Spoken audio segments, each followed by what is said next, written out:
Es fantástico. ¡Qué hipocresía! Vamos a ver, don José Manuel García Margallo. Buenas noches. Buenas noches. Si esto se aplica con Israel, pues no estaríamos, en fin, teniendo las consecuencias que tenemos. ¿Por qué no lo hizo con Israel igual que con Venezuela? Oiga, el mundo de la diplomacia lo que tiene que mirar efectivamente son los intereses también, efectivamente, de las empresas españolas en esos países. Ahí no lo tuvo en cuenta el señor Sánchez. En Venezuela sí. Vamos a ver. Lo que es un guión todo que roza el absurdo, es el teatro del absurdo. Es decir, que no van a reconocer a Edmundo González como presidente electo hasta que el gobierno entregue las actas, completamente absurdo. El sistema electoral está mecanizado, por cierto lo hizo Indra, una empresa española, y en muy pocas horas tienes el resultado, es decir, se emiten 3 recibos, uno que va a la central, otro que va a otra sede y otro que va a la mesa, y es el 83% de las actas las ha presentado la oposición.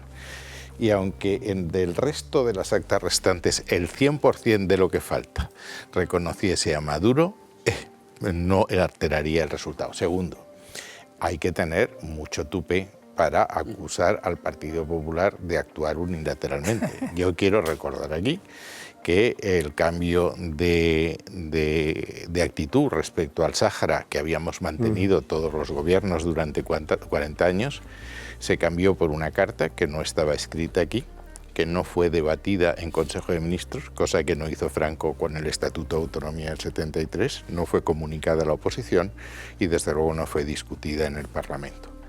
Si hablamos de consecuencias económicas, aquella declaración unilateral que nadie ha entendido el porqué, qué es lo que hemos ganado o no, estamos viendo que la inmigración irregular está disparada. Es decir, si lo que nos habían prometido es que iban a ayudar a eso, la verdad es que no. Lo que sí sabemos es que a partir de ese momento tenemos que comprar más gas a Rusia que antes de la guerra de Ucrania y que somos el único país de la Unión Europea que compra más gas a Rusia que ahora. Porque antes no lo... teníamos dos gas... Argelia, y resulta que, claro, teníamos con Argelia para... No, Antonio, es que estos números me los sé muy bien. Es que teníamos 2 gasoductos. Uno que va de Orán a Alicante y otra que venía por Marruecos, y tenemos 6 estaciones de regasificación. Y España se podía haber convertido en la gran plataforma exportadora de gas a Europa, hasta el punto que podíamos haber suplido el 40% del gas que venía de Rusia, nosotros. Bueno, todo eso sí que son consecuencias económicas. López, que es un gran economista, está preocupado por las consecuencias. Pero no se entiende. No, yo respeto sus conocimientos económicos, si no, no entendería que fuese portavoz. Es decir, si está preocupado por eso, que no se preocupe. Es decir, si algo no puede hacer el régimen de Venezuela es cortar los lazos económicos. Claro. Si corta los lazos económicos, Repsol está comprando petróleo. Y Maduro no tiene más voluntades que aquellas que puede comprar. Y si le corta el grifo del petróleo, no te digo nada, si lo cortase Chevron, se acabó. Y segundo, si cortan las relaciones económicas, los venezolanos van a hablar a silbidos, porque quien está allí es Telefónica. Claro. Es decir, que todo esto es una majadería. Pero todo en su... Aquí ha habido una negociación, están jugando al poli bueno y al poli malo. Yo he hablado con gente de exteriores, la reunión de hoy ha sido una reunión muy cordial. Parece que el presidente ha invitado al presidente electo, a Edmundo, a cenar en Moncloa con su mujer, pero lo único que no se hace es lo que hay que hacer, que es reconocerle como presidente. Es decir, si hay constancia de que ha habido un fraude electoral, eso no lo duda nadie, hay unas actas, ha habido una declaración de la Fundación Carter, ha habido una declaración de Naciones Unidas, nadie se ha atrevido a decir que no ha habido un fraude, entonces, bueno, el resultado es que hay un presidente electo, y ya está. O sea, reconozca usted esto. Y lo que se le ha dado hasta ahora, a pesar de la amabilidad de Sánchez, es ganar tiempo. Y el tiempo es lo que quiere Maduro, ya nos pasó con Guaidó. Y entonces dicen unas cosas muy raras, porque es que Álvarez, de las pocas cosas que le he entendido en los últimos tiempos, es que ha dicho que no hubo negociación. Mire usted, hubo negociación. Es decir, vamos a ver, yo es que me he molestado en decir, mire usted, todos los indicios. La declaración de Maduro, esta declaración que hizo después de la primera, llamarle cobarde, aquello de chiquito de la calzada, ¿no? Pero después aparece y dice que respeta su opinión y tal, y dice tres cosas. Una, que él ha intervenido en la negociación, subrayo, de forma personal desde el principio. Supongo que no intervendría para saber el catering que se iba a llevar el avión de las Fuerzas Aéreas. Segundo, que le llamaba embajador y no presidente. Y en tercer lugar, le decía que le deseaba suerte en su nuevo camino y en su nueva vida, es decir, una nueva vida que no es la de presidente electo.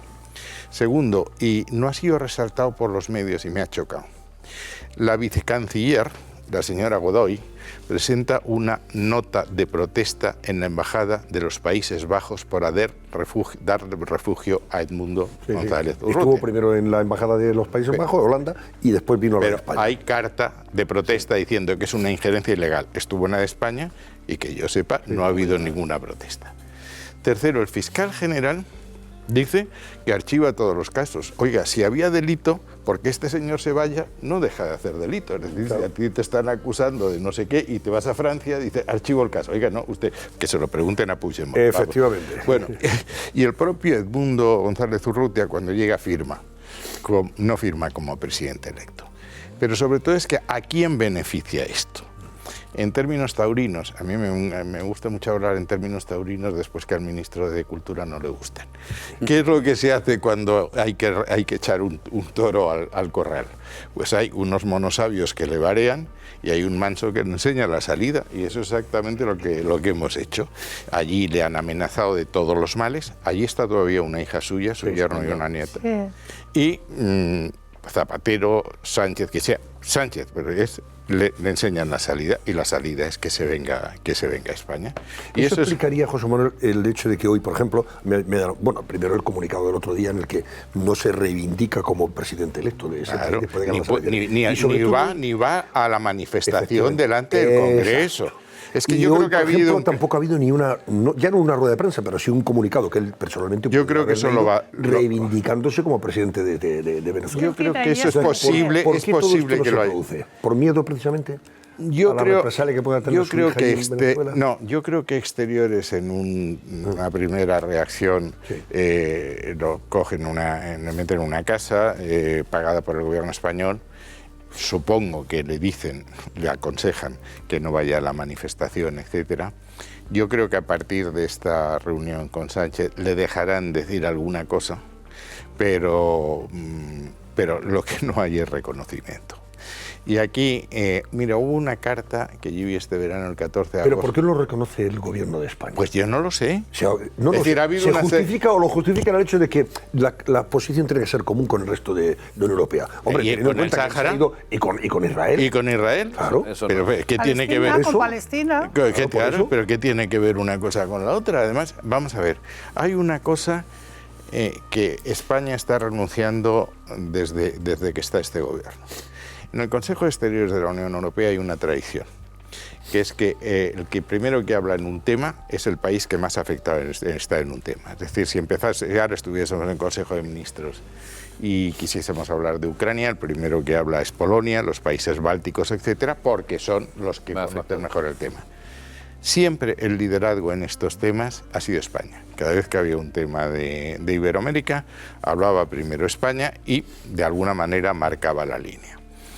¿Qué tiene que ver una cosa con la otra? Es decir, yo creo que bueno, el Parlamento Europeo, el Consejo Europeo, no ha reconocido, porque el reconocimiento es siempre de los Estados miembros, estamos en política intergubernamental. El Parlamento Europeo, sin embargo, sí va a aprobar, ¿no? Espero que sí, pero también es una declaración de voluntad. Exacto. Pero es que lo que me ha sorprendido oyendo algún otro medio que venía aquí es que se sorprendiesen de que Sánchez dijese que no iba a hacer caso a la posición del Parlamento. Sánchez no ha hecho nunca caso a la posición del Parlamento. No, es que llevamos 5 meses, yo me he molestado en hacer los números, 70% de las decisiones legislativas de este país se hacen por decreto ley, en que el Parlamento dice sí o no, no tiene posibilidad de enmienda. El resto, la gran mayoría, la hacen por proposición de ley, que la presenta el grupo y no el gobierno. ¿Por qué? Para evitar los informes preceptivos que dice la Constitución. Él no ha tenido nunca el Parlamento. Ahora, yo no sé si fue el mal de altura, el jet lag, pero vamos a hacer una declaración diciendo que él va a gobernar sin contar con el Parlamento es francamente notable. Notable grave, aquí. Grave. Bueno, es el manual de todos los dictadores. Bueno, es decir, de todos. Se está retratando. Bueno, tú empiezas, yo he hecho 2 libros, uno que se llama España en su laberinto, que es un análisis de la historia, porque estamos aquí, y otro que se llama Sparra Incognita, en latín, es decir, aquí puede pasar cualquier cosa, como estamos viendo, asalto a la democracia. Lo primero que hace es silenciar el Parlamento, cosa que ha hecho. Lo siguiente es ocupar las instituciones. Ya no sé cuál le queda por ocupar, después de ocupar el 100% del Banco de España, Comisión Nacional del Mercado de Valores, etcétera. Lo tercero es controlar la Fiscalía, de quién depende la Fiscalía. Es decir, al final llega un momento en que el Estado de Derecho es como una cáscara vacía. Es decir, llega un momento que dar un manotazo se va. Eso el maestro de dictadores fue Mussolini. Mussolini del 22 al 25 gobernó con el Parlamento abierto, con los partidos políticos reconocidos, pero fue horadando las instituciones y creando paralelas, que era el Consejo Nacional del Espacio, y en el 25, 3 años después, se encuentra un obstáculo que no puede salvar, que es el asesinato de Matteotti. Él dice, yo soy el responsable, y por decreto ley establece el Estado totalitario y la prohibición de los partidos. Si vas a Venezuela, ¿qué ha pasado en Venezuela? En Venezuela hay un Consejo Nacional Electoral que es poder. Es el único país del mundo en que es poder. No hay 3 poderes, sino 4. El poder electoral no puede dar las actas y entonces se van al Tribunal Superior de Justicia, que no puede intervenir en algo que ha hecho, porque es un poder distinto, en que lo validan. Y dicen, hemos terminado la presente historia, sigo estando aquí. Y decía Blinken, aquí de verdad, si la comunidad internacional quiere que el orden internacional siga sujeto a reglas, si se infringe una regla hay que establecer una sanción, y una sanción que sea efectiva. Y la sanción que es efectiva, yo insisto, es reconocimiento de Maduro, sanciones a los funcionarios, hoy ha habido una importante en Estados Unidos, quedarse con los activos que tengan fuera, incautar los activos, y decían los funcionarios estos americanos que han trabajado allí que el Departamento del Tesoro rescinda las licencias de producción, venta e importación de petróleo. Es Chevron, se ha acabado. Si no hacemos eso, va a seguir habiendo lo que estamos viendo: represión, muertes, hambruna y ruina económica. Porque lo que es cierto, yo esto creo que la crisis no ha terminado, es el aislamiento total del régimen. El aislamiento, había un artículo el otro día en el Nacional de Caracas de Eduardo Fernández del Tigre, que era un colega mío, del COPEI, Demócrata Cristiano. Dice, lo que tiene que hacer en Venezuela ahora necesariamente es renegociar la deuda. Y eso es Banco Mundial, Fondo Monetario Internacional, el Banco Interamericano de Desarrollo, la Corporación Andina, no lo va a poder renegociar. Y Venezuela importa todo. Es decir, si no renegocia esta deuda y no importa, lo que va a haber es más hambre de la que hay. ¿Sabéis cuál era el sueldo mínimo en Venezuela? $4 al mes. Sí. 4. Antonio Ledesma, el exalcalde de Caracas, nos lo contaba el otro día. ¿Te lo contó? Claro. Bueno, es que la gente está saliendo y hay 8 millones de venezolanos fuera. Sí. Es decir, ¿puede la comunidad internacional permanecer impasible ante lo que está pasando en Venezuela? Me dolió mucho. Habréis visto todos, porque sois también gente que duerme poco, el debate. Kamala Harris.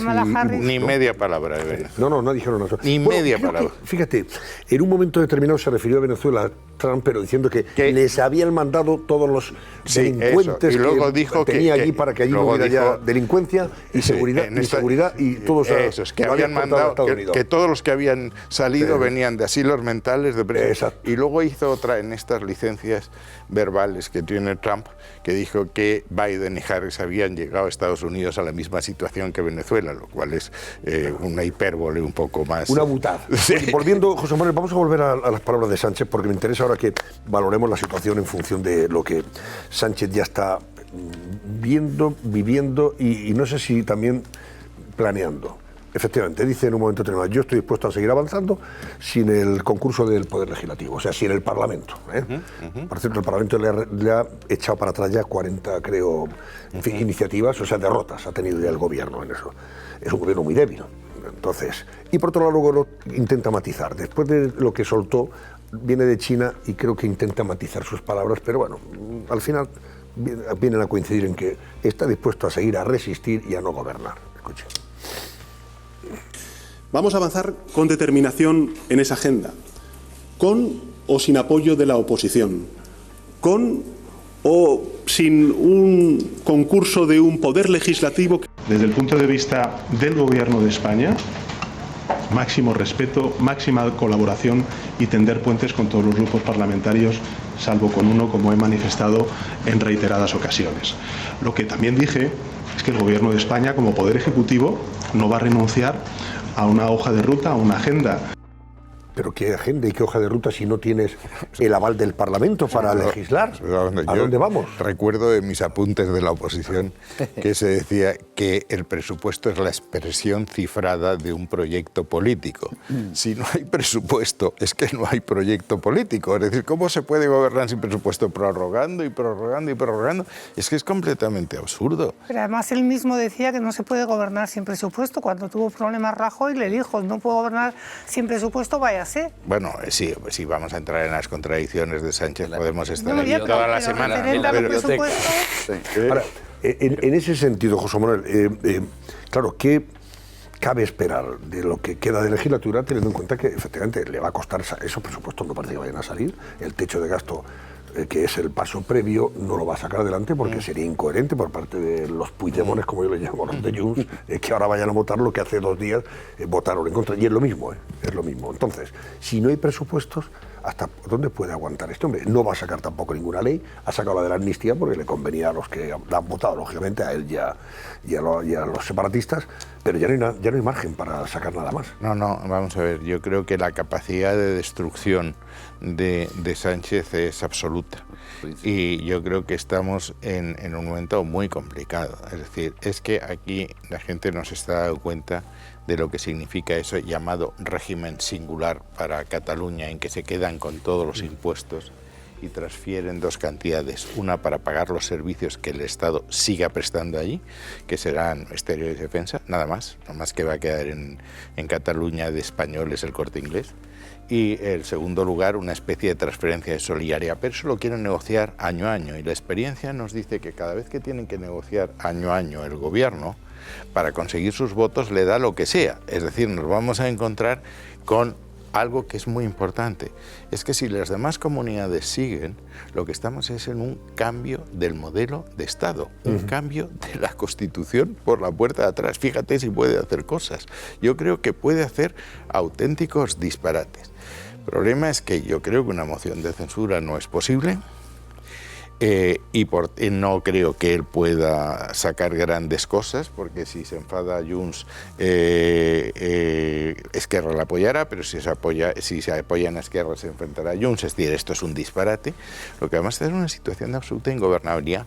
Y decía Prieto, que por cierto no era de mi partido, Indalencio, que decía que un país tolera una revolución, lo que no tolera es el desorden.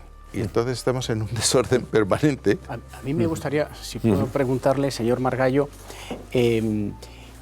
está acosado este gobierno, en concreto Sánchez, por problemas de corrupción, casos de corrupción. ¿Es quizás eso lo que le puede hacer caer más que la economía o más que una moción de censura? ¿Puede caer por la corrupción? Yo honradamente creo que los casos de corrupción tienen un proceso muy lento. Y una de las cosas que en España hay que corregir y habrá que corregir inmediatamente es la lentitud de la justicia. Estoy recordando ahora, he estado en verano con el presidente Camps, que ha estado perseguido 11 años. Tú no puedes tener 11 años a un señor martirizándolo en los medios de comunicación. Eso no puede ser. Pero en cualquier caso... Además, luego ha quedado suelto de todo. Sí, bueno, pero está... Archivado suelto. Pero es un hombre civilmente muerto. Sí. Entonces, yo creo que esto es un tema mediático, no es un tema judicial. Salvo que consigan, de alguna manera, estamos pensando todos en la mujer del presidente y el presidente con el juez Peinado, yo creo que pueden conseguir apartarlo. la querella de Sánchez, no, de Begoña, la de Sánchez no, porque él va como testigo, prospera, habría que apartar al juez Peinado. Vamos a suponer que no lo apartan o que se le sustituye. Todo eso es un procedimiento muy lento, muy lento. Yo creo que por ahí no va a caer. La economía... ¿Lo de su hermano cómo lo ves? Pues igual de mal, pero da igual, pero es que te quiero decir, es que sigue siendo lentísimo, pero es que aquí, no, hombre, sí pasa, es decir, que haya un informe de Hacienda que nadie ha firmado y que eso sirva de base. Que ahora estén exhibiendo, en el caso de Begoña Gómez, un informe de la UCO, de la Guardia Civil. Informes de la Guardia Civil hay 200. Es decir, y tienen el valor que tienen con otras pruebas, y hasta que el juez no diga que eso es así, pues, y bueno, se han quedado con... Es decir, es que han utilizado la abogacía del Estado. Es que a Sánchez, que estaba, es decir, se le ha llamado no como presidente del gobierno, sino como una mujer, como el esposo de un, no sé, interviene la abogacía del Estado, y ahora la abogacía del Estado no está para eso. Y segundo, si usted quiere hacer una acusación, para eso está la Fiscalía, no la abogacía del Estado. La abogacía del Estado está para defender a un cargo público de una acusación que tiene que ver con un actor en función de su cargo. Nada, es que prostituyen todo. Es decir, la confusión de lo público y lo privado es total. Y yo, desde luego, como inspector, lo del caso del hermano, pues me causa un estupor enorme. Un señor que, al parecer, y digo al parecer, cobra de una diputación, que es un organismo español. Por lo tanto, su centro de actividades está aquí. Es decir, aunque usted esté más de la mitad del año fuera de España, en Portugal, pero cobra de ahí, ya se cumple la condición para que usted sea residente en España.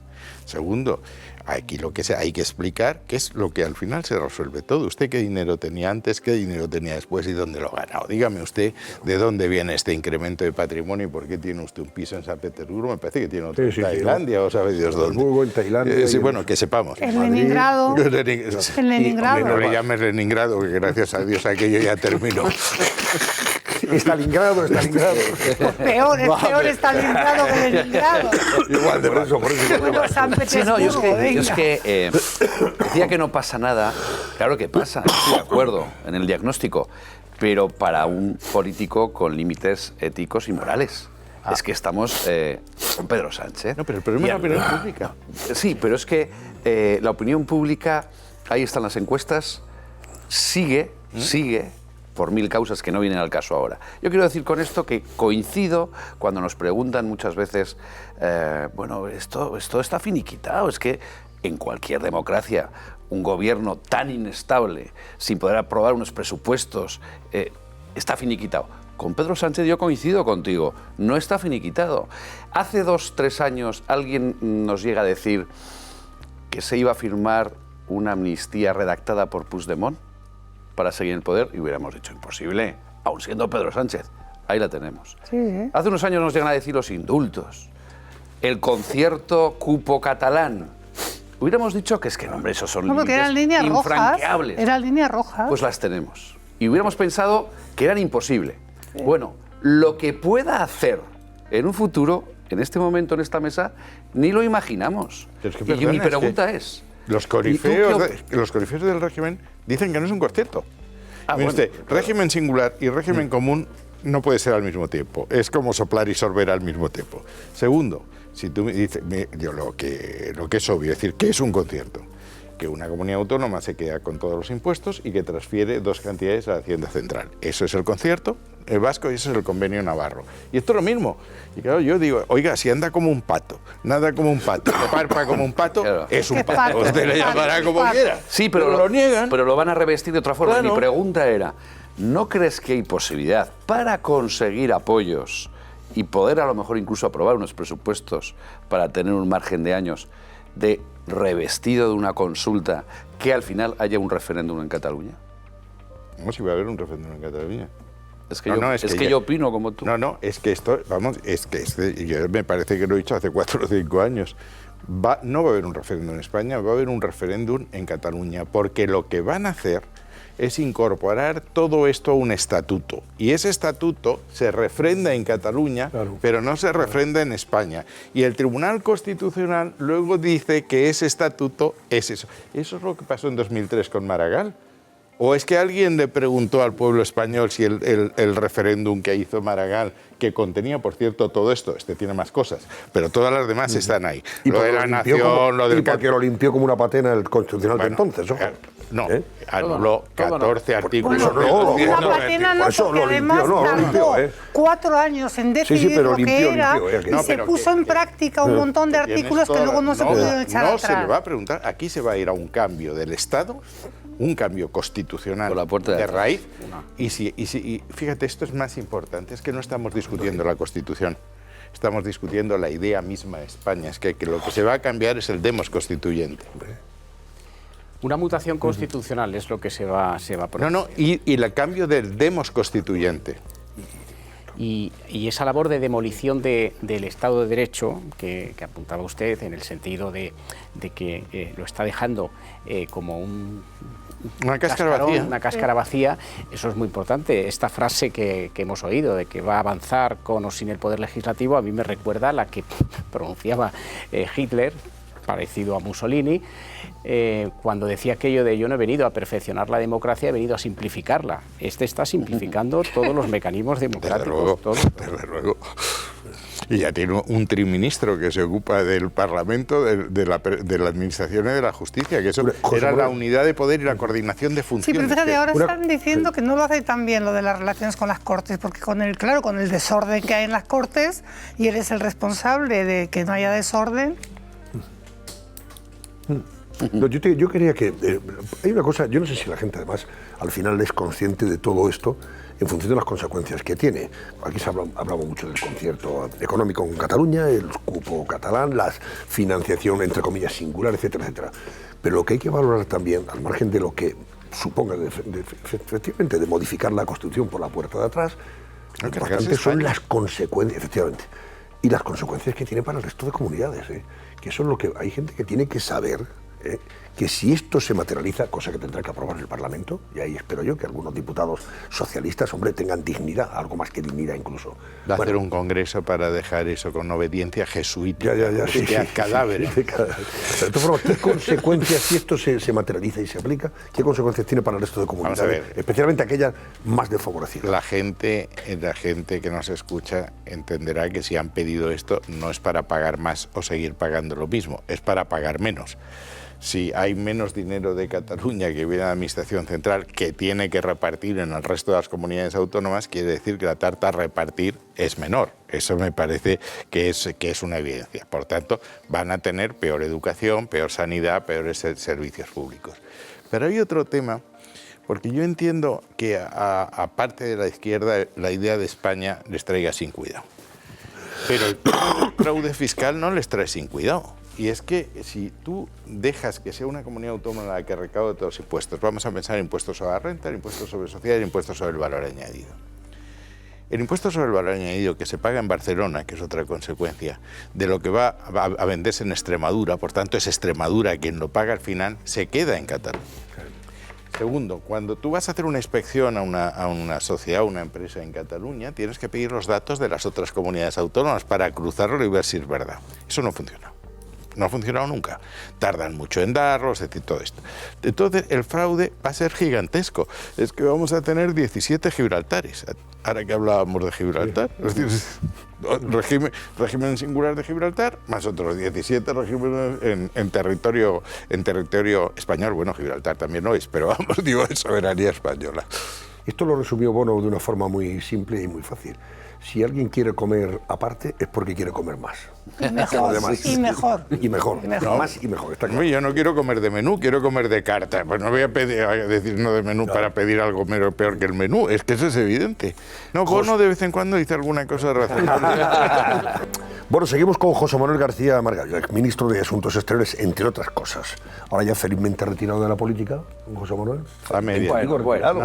Hombre, está usted en la vida pública porque se sale, viene aquí, va a otros medios, opina y para eso está, pero los políticos de pero ya ve usted la no retiramos del ruedo, o sea, perdón, como los de la barrera como los ¿Nos toreros. morimos o no? Sí, por ahora no tengo ninguna intención.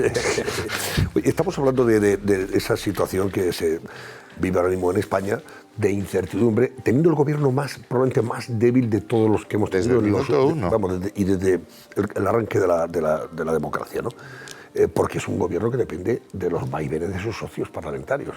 Ahora el PNV le ha dejado con el trasero al aire porque ha votado a favor de una iniciativa del Partido Popular y en contra de sus intereses, declarando a Edmundo González presidente electo.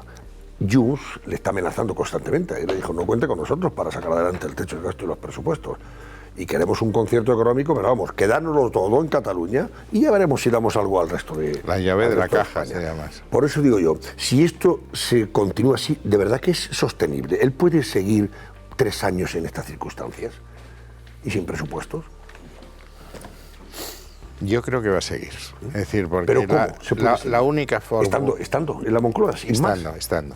Estando cogiendo el Falcon por el tubo de escape para dar un garrote por aquí y por allá, ¿no? Estando gobernando lo que pueda por decreto ley y lo que crea que no puede hacer por decreto ley, porque ni siquiera eso se lo van a convalidar, gobernando por decreto, por orden ministerial y sin tomar ninguna decisión de calado y prorrogando presupuestos, lo cual tampoco es tan complicado porque el año que viene, en 2025, entra en las nuevas reglas fiscales de la Unión Europea. Eso te iba a preguntar. Sí. Obligan a ajustarse a los parámetros de Maastricht, es decir, 3% de déficit máximo y 60% de deuda pública sobre el PIB máximo. Eso te obliga a hacer recortes. Compares desde un presupuesto que estaba pensado por una situación peor, lo que haces es ir reduciendo, lo que se llama técnicamente acuerdos de no disponibilidad. El presupuesto nos permite hacer esto, pero no lo hacemos en paz. Yo creo que eso lo puede hacer. Yo creo que lo va a hacer, no creo que saque un presupuesto, porque es que estábamos hablando, es que el problema con esa nueva época de austeridad, para la Unión Europea lo que le importa es que la diferencia entre ingresos y gastos no pase un límite, es decir, que los gastos no superen los ingresos, que es el 3. ¿Cómo equilibras tú esto? Puedes o reducir el gasto, que parece lo razonable, o subiendo los impuestos. O subiendo los impuestos. Pero tampoco va a tener capacidad para subir los impuestos si no hay presupuestos, ¿o sí? Yo creo que no tiene por qué hacerlo por presupuesto, puede hacerlo por una ley ordinaria. No, es difícil, ¿eh? Pero habrá que aprobarla en el Parlamento. Sí, tiene razón. Y no creo que el PNV y Junts le aprueben eso. Es difícil. Pero si todo esto es muy complicado, pero es que llevamos 3 años de situación muy... Claro, pero no descartemos nada. Él vivió como 2 años con los presupuestos de Montoro, prorrogados, 2 o 3 años. Y luego va a jugar... Mira, los buenos dictadores aprenden pronto. En México, cuando el gobierno federal es minoritario, lo que llama es a los gobernadores de los estados. Y dice, oiga, si ustedes no me aprueban a mí esto, ustedes van a tener menos dinero, que es lo que yo creo que quiere hacer con nuestras comunidades autónomas. Claro, decir, oiga, si jugamos a esto, sepa usted que va a tener usted problemas porque yo no le puedo transferir el dinero, y a ver cómo explica usted a su gente que hay menos médicos, que hay menos escuelas, etcétera. Yo creo que él vive del chantaje permanente. Luego puede endeudarse, no te olvides que puede decir, no hace falta subir impuestos. Puede. Estamos en el 108, 109, pero la deuda pública, la verdad de la deuda pública es que nadie piensa que la deuda pública hay que pagarla. Lo que tienes que mantener es que los intereses no te supongan una carga para el presupuesto inabordable, o que crees una alarma en el mundo inversor y te suma la prima de riesgo. Pero tienes deuda a largo plazo, yo creo que tiene margen. Otra cosa es que eso sea un disparate económicamente, pero oye, decir a mí, lo que venga después me trae sin cuidado. O sea, es que tú tienes, es decir, un presidente que carece de ningún límite, ni ético, ni económico, es decir, que carece de responsabilidad en el sentido literal del término, que me endeudo y dentro de 5 años pues ya verán ustedes lo que hacen. A mí ya me lo contará mi mujer bueno. Ahora, José Manuel, al final también desde Europa empiezan ya a tomarle las medidas, ¿no? Hoy, por ejemplo, algunos compañeros, por ejemplo, Carlos Segovia, se hacía eco en El Mundo, decía, Bruselas muestra su malestar por el giro de Sánchez con los aranceles al coche chino y le acusa de debilitar la posición negociadora de Europa. Para alegrarle el oído a Xi Jinping, dice, no hay que es que restringir la entrada de los coches chinos a Europa. Todo lo contrario de lo que la Unión Europea está... Sí, bueno, pero eso sabe que es una... No, ya, pero eso va en contra de los criterios de los en Europa. Europa son... mientras no avancemos en un camino más federal y los órganos, la Comisión, el Consejo y el Parlamento tengan más poderes, aquí entre bomberos no se pisa uno la manguera. Es decir, hoy por ti, mañana por mí. Es decir, estamos viendo es que Orbán las ha hecho muy gordas y todavía no le han suprimido el voto. Es que Orbán, como presidente rotatorio de la Unión, se va a ver a Putin y le dice que está haciendo divinamente en Ucrania. Y no pasa nada. Y hasta Trump lo elogió ayer como su gran, referente europeo. Yo cuando lo oí ayer, Trump, yo espero que haya tenido noches más brillantes, porque decir que sube... No sabe de qué va la fiesta. Por eso yo creo que Bruselas amenaza. Entras, no tienes una cosa que se llama el procedimiento de déficit excesivo, pero es muy difícil que eso determine. Y luego una declaración de este tipo sobre aranceles pues pueden mostrar su malestar. Nadie saldrá a decir que eso está mal. Pero bueno, yo eso no le veo más ninguna consecuencia. Una cosa más por mi parte, Lo que sí te dije yo, me parece que fue aquí, que si él tenía alguna esperanza de ocupar un cargo europeo, hacía mucho tiempo que lo había perdido. Sí. Vamos, más o menos lo dije cuando él en la presentación de la presidencia española, que por cierto la hace en diciembre cuando estaba terminando, le dice, recuerda a Manfred Weber, el pasado nazi. Weber le dice, si tenía usted alguna oportunidad para un cargo hasta aquí hemos llegado. Sí. O sea, que eso él no tiene. Ahí le metaron. Pero yo no... Es decir, mira, hay una cosa que los españoles tenemos que aprender. Los problemas de España los tenemos que resolver los españoles. Yo te voy a dar otro dato. Didier Reynders, que era el comisario de Justicia y Libertad y tal, que fue compañero mío 5 años en Exteriores, cuando yo le insistía a lo que estaba pasando en Cataluña y tal, me dijo literalmente, mira, yo puedo intervenir en el tema de la malversación, porque lo que no estamos dispuestos es a que los fondos europeos se destinen mal. Pero si un país se quiere suicidar, se suicida. Claro, es que es así. Es decir, es que esto, aquí lo que tengamos que hacer, lo tenemos que hacer nosotros. Y no fiar que venga nadie de fuera a resolver nuestros problemas. Aquí no hay Virgen de Lourdes. Tenemos que hacer la sociedad de la nieve, los españoles. A mí me encantaría hacer una agrupación de intelectuales al servicio de la Constitución, como se hizo en el 31. A ver, Javier, volviendo primero a que es capaz de, ya lo hemos visto, todo por contentar al separatismo. Algo que se nos escapa recordar estos días, aunque se ha dicho. Escriba de ministro a Banco de España. Bueno, esto ya es otro límite pasado. Eso lo había hecho Franco lo había hecho. Pero es que lo más grave que hay que recordarlo todos los días es que un tal Jordi Pons, artífice del España ens roba, o sea, un señor que acuñó, defendió y defiende que España nos roba a Cataluña, es consejero del Banco de España. Javier, ¿te asustas? No, yo lo estoy poniendo para los que es que yo, como coincido contigo 100% en que vamos a ver lo que no imaginamos, es que esto de que haya nombrado por contentar al separatismo a un consejero del Banco de España, la importancia que tiene para una nación su Banco Central, a un consejero que dice a día de hoy y acuñó la frase España ens roba, España nos roba. Esto es ya otro límite que no podíamos ni imaginar. Entonces, lo que nos espera. Pablo Iglesias lo metió en la comisión que tiene que ver con los secretos oficiales. Cuando estuvo Puigdemont haciendo, parecía un crucerista por Barcelona, es que impide que el CNI le siga. Sí. Entonces, dice, oiga, si tienes los servicios que de esto, dice, oiga, ustedes hagan el favor de irse a tomar unas copas mientras este señor esté por aquí. Es que no sé de qué te extraña. Cosas veredes. Oye, una amigo cosa, Sánchez, antes de despedirte.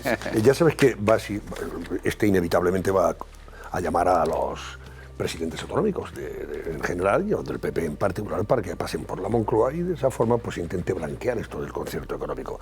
¿Tú crees que deben ir, no sé, Juanma Moreno, Javier Díaz Ayuso, que no creo que vaya, Mazón a verle a la Moncloa, aunque sea para decirle, el tema del concierto económico de Cataluña y la financiación no lo vamos a abordar aquí. Yo quiero, a mí lo del tema del tren que no llega aquí, pero esa foto, ¿crees que es conveniente que se la hagan ahora?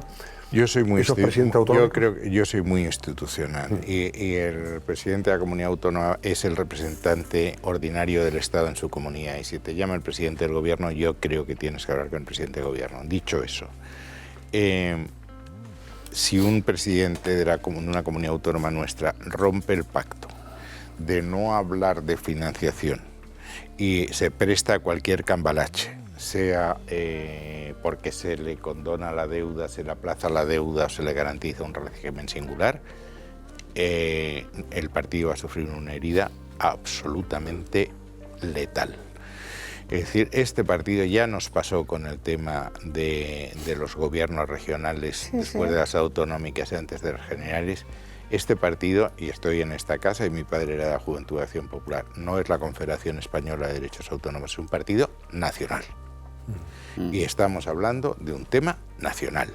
Y en lo que entre todos hemos decidido y a todos nos afecta, lo tenemos que resolver entre todos. No cabe este tema. En eso yo soy muy tajante, muy tajante. Es decir, yo pertenezco a un partido.